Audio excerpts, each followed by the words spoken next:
What's up, boys? Today I wanted to talk about the most recent Borderlands game and its biggest issue and what Tiny Tina's Wonderlands can learn from it. Borderlands 3 has a bunch of pros, but of course it also has cons too. And among these cons is the narrative told in the game, the story.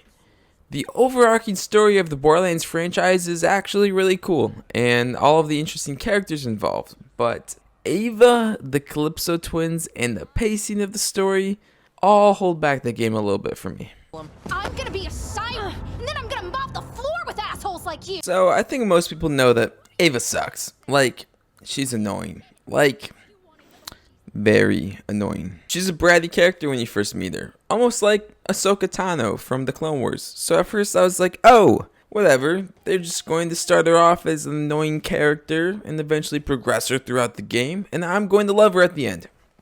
Wrong.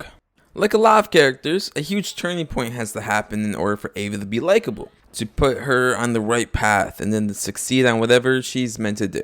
Also, like a lot of characters, Ava is shown to us with a mentor who we as players already know. Maya. Now, I don't think Maya is an outstanding character or anything, but after playing a lot of hours as her in Borderlands 2, I was glad to see her in Borderlands 3. And I kind of expected something tragic to happen with her in terms of Ava's story arc because Maya was mentoring her to do siren things and you know, Ava needed a huge turning point, but all of this is good and it all makes sense. But Ava starts to go downhill after the introduction and all of the beginning stuff. The first flaw in Ava's story is after her mentor dies. So Ava is the main character of the story, and in order to continue on to being a live character filled with humanity, that turning point of Maya dying has to matter a lot. But instead of changing as a character after this huge turning point of Maya's death, Ava continues to be an annoying brat who, instead of nagging Maya, nags Lilith's ear the entire game. Obviously, if you see somebody die who you care about, you're going to be emotional, so she went through all of those issues too, and probably in a wreck and hysterical. Ava does this. But after mourning Maya's death, a hero shouldn't continue to be impatient and angry, especially after Maya's goal was to help her through those issues and help her mature. Maybe the inclusion of the deleted scene, Maya's funeral, would help out with this issue of not really understanding the bridge between Maya's death and who she became after Maya's death, and help people understand Ava's grief a little bit better. That only helps us relate to the character more, and it doesn't fix the issues later on in the game. I also recognize Ava was the tipping point to motivate Lilith with her like rage or I guess rush to action, and all of Ava's annoying comments motivate Lilith. I don't think that's a great excuse though. I believe the writers could have chosen a number of characters to motivate Lilith, and even making Ava calm, cunning, and precise would have done the same exact thing but in a different regard. Going back to the issue with Maya's death though, is it feels pointless. There wasn't a large enough impact on Ava for it to feel important. Instead of helping Ava grow, Maya's death makes Ava seem even more immature and ignorant as a hero.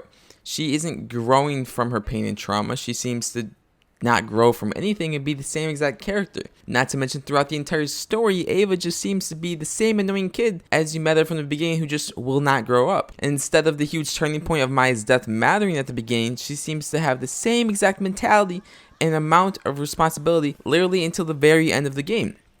Doing this makes it seem like the writers of Borderlands 3's story want to continue with Ava's story later on, as to them it was just starting. But the last scene with Ava commenting on Lilith's sacrifice just made me so fucking annoyed. I don't want Ava to be walking around with these main characters that are already well established and comment on them as if she's an important character who has the right to speak. Ava misinterprets her big wake-up call from the beginning from Maya's passing, and it makes fans of Maya annoyed. Like me, it makes me annoyed because Maya's death feels pointless. Besides for the fact that it makes Troy seem cooler in the moment, Maya's death does not feel very important. But why have this character that we've already built a relationship die without a mature impact on Ava? I don't know. And it would feel so much more complete as a standalone story if Ava were to change a substantial amount after Maya's death. This is a video game and the focus seems to be on Ava, especially after giving her all this power even though we as players don't feel like she deserves it. This isn't a series that spans over many seasons with Ava in the background and another character in the foreground. Ava's story arc feels mispurposed and annoying. I think Ava's story is done very poorly, and if they wanted to keep her bratty throughout the game, why would you give her all this power at the end? Even there were so many changing points to make her feel like she deserved the power at the end. It's like she was bratty, but she shouldn't have been after all of these huge turning points in her life. Which leads me to believe, why does she deserve this power if she can't even grow or mature from all of these traumatic issues around her? She isn't ready for the power yet to become a siren. She's granted power after acting immature, and she doesn't seem to deserve it. Ava is a flawed character, and I don't want to see her in the future's Borderlands title because of the issues with her development. Good thing the antagonists were done great. Just kidding.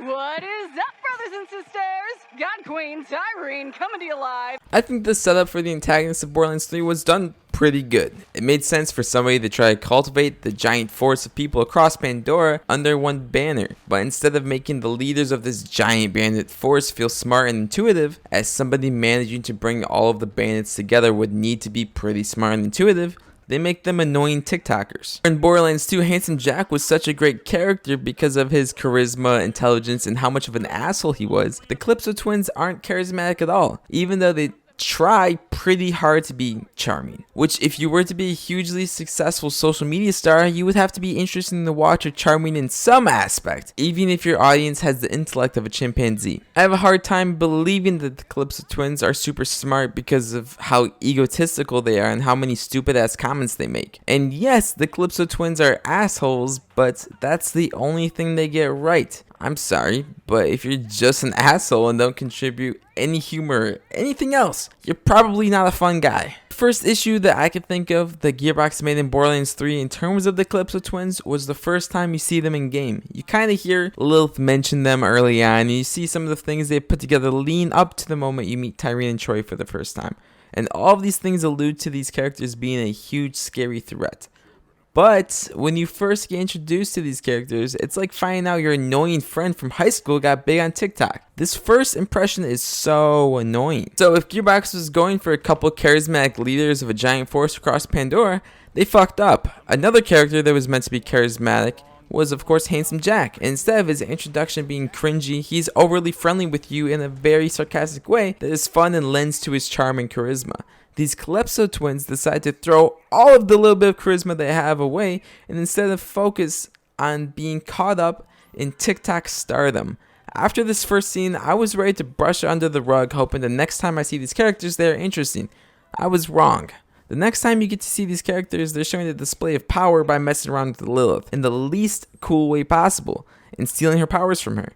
I think the idea of Troy being the leech is actually really cool, and the whole twin concept is pretty cool too.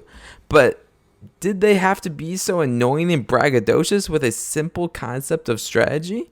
I think another huge issue with these characters is that they're so powerful and they don't seem to deserve the power until way later on in the story. And because they don't seem to know how to contain their power and use it tactfully, instead of feeling like the Calypso Twins are scary and strategic, it just seems like some lucky ass kids who got power for whatever reason. It's not until you get to the last couple hours of the game that you get a context to these antagonists and their motives, and when it feels like these characters are more than a bunch of kids. But as soon as Troy seems to be interesting and gives his side of the story, he's killed off. And Tyreen, the same exact thing happens. As soon as she starts to be interesting, they kill her off. These characters obviously weren't interesting without any context, as it seems they've grown to immense power without any good reason, and they're not charming or don't have anything else to fill that void. And as soon as Tyreen gives her side of the story, like I said, she gets killed off. With the way that they were presenting the twins to us, they needed a lot more context early on. We don't understand why Jack is leading his army until later on in the game, and it's perfectly fine for him. It's about how interesting he is as a character and his stories and how charming he is and how funny he is. The Calypso Twins don't have that charm, but instead of an interesting background that should have been shown to us earlier in the game, it seems Ava and the Calypso Twins fall under the same problem of the writers waiting too long to give the audience what they need. Both of these characters suffer from a huge issue in the story, the pacing issues in the story.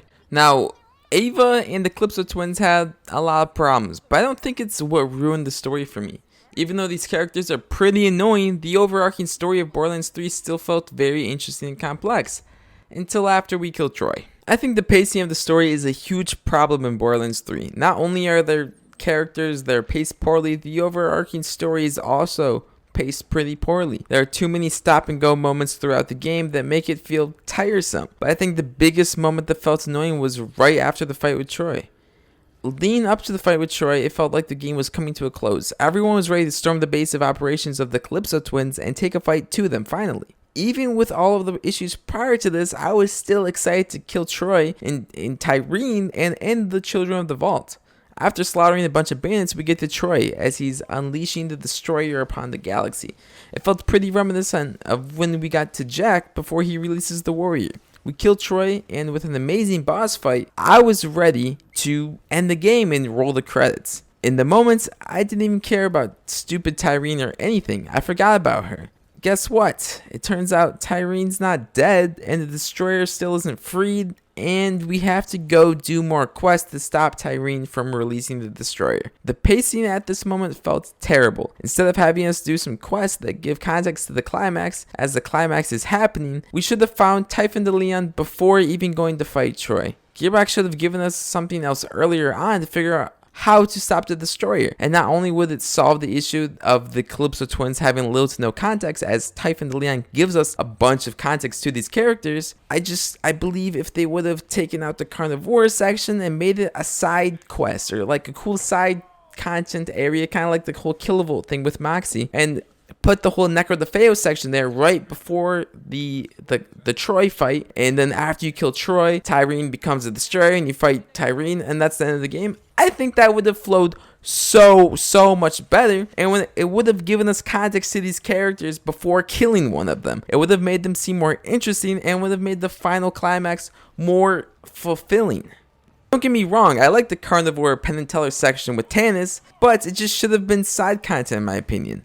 They should have introduced Tannis as a siren in another way instead of having this little bit of content before the climax. There's multiple different ways to solve it, I'm sure. I just believe this is the smoothest way that Gearbox could have solved it, and without too much effort. I'm sure people would have still done the Carnivore section because it's fun, but it makes the story a little bit longer than it should be. I really wish the story in this game didn't have these huge problems. I love a lot of the new characters like Typhon de Leon, Wainwright Jacobs, and Balex. I also love a lot of the returning characters, of course, like Reese, Marcus, Claptrap, Zero, and so many more. I also love the overarching concept of the vault spread across the galaxy with aliens in the war-torn world of Pandora, and the giant mega companies going to war with each other. But Ava, the Calypso Twins, and the pacing really throw off the narrative of this game for me. If they would have just started changing Ava's character when Maya died, and gave context earlier on without dragging on the story, I believe the story in this game would be so much more fulfilling and enjoyable. Tina's Wonderlands was said to be a lot more story focused, and I think that's a good idea. I think they've learned from some of the issues of Borderlands 3, and hopefully they learn from the stuff I've said in this video. And they need to slow down a little bit, put a little bit more effort into the chain of events that go on with the story. I really like the lore of Borderlands, and I hope this new segment of the franchise can expand on it, or have a very strong narrative as a standalone game. Thanks for watching. If you liked the video, you should like and subscribe. I'd appreciate it.